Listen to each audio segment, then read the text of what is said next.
Sidang sengketa Pilpres 2024 telah selesai. Kini Mahkamah Konstitusi sedang melakukan rapat untuk menentukan keputusan sidang atas sengketa Pilpres 2024 yang akan diumumkan pada Senin 22 April 2024. Namun kini muncul istilah amicus curiae yang begitu ramai diperbincangkan, dan banyak tokoh yang mengajukan diri sebagai amicus curiae seperti Megawati Soekarno Putri, Habib Rizik, sejumlah tokoh dan ahli atau pakar, dosen, hingga mahasiswa. Lalu, apa itu amicus curiae?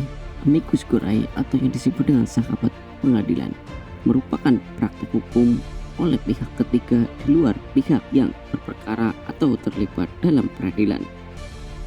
Pihak amicus curiae hanya sebatas memberikan pendapat yang nantinya akan digunakan oleh hakim untuk pertimbangan dalam memutuskan sebuah perkara.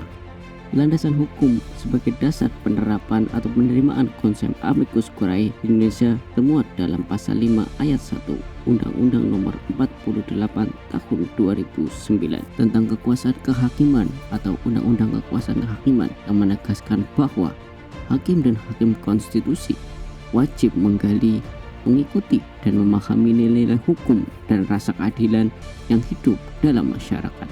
Ketentuan tersebut memberikan kesempatan kepada hakim untuk menggali dan memperluas sumber informasi terkait perkara yang sedang diperiksa dan akan diputuskan.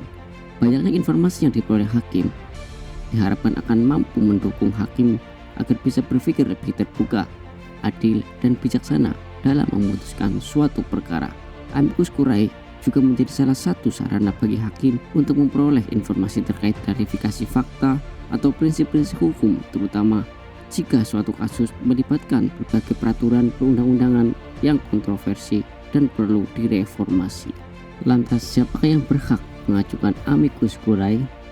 Amicus curiae boleh diajukan oleh individu atau berorganisasi yang memiliki kepentingan terhadap perkara.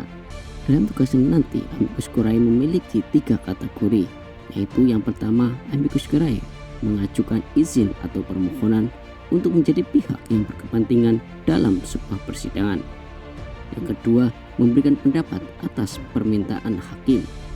Dan yang ketiga, memberikan informasi atau pendapat atas perkaranya sendiri.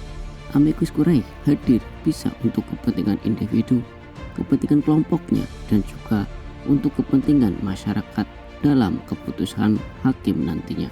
Dasar hukum penerimaan amicus curiae dapat dilihat dalam pasal 180 ayat 1 Undang-Undang Nomor 8 Tahun 1981 tentang hukum acara pidana yang menyatakan bahwa dalam hal diperlukan untuk menjernihkan duduknya persoalan yang timbul di sidang pengadilan, hakim ketua sidang dapat diminta keterangan ahli dan dapat pula minta agar diajukan bahan baru oleh yang berkepentingan.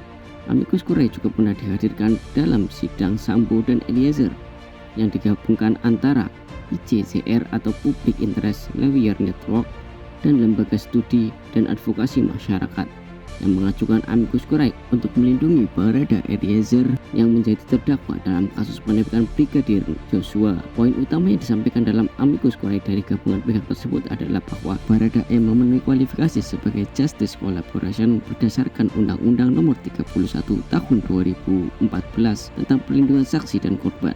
Kemudian Surat Edaran Mahkamah Agung Nomor 4 Tahun 2011 dan Peraturan Bersama 5 Lembaga Tahun 2011 tentang perlindungan bagi justice collaboration karena memenuhi kualifikasi. Partisipasi Barada Eliezer sebagai justice collaboration patut menjadi pertimbangan hakim untuk meringankan hukumannya.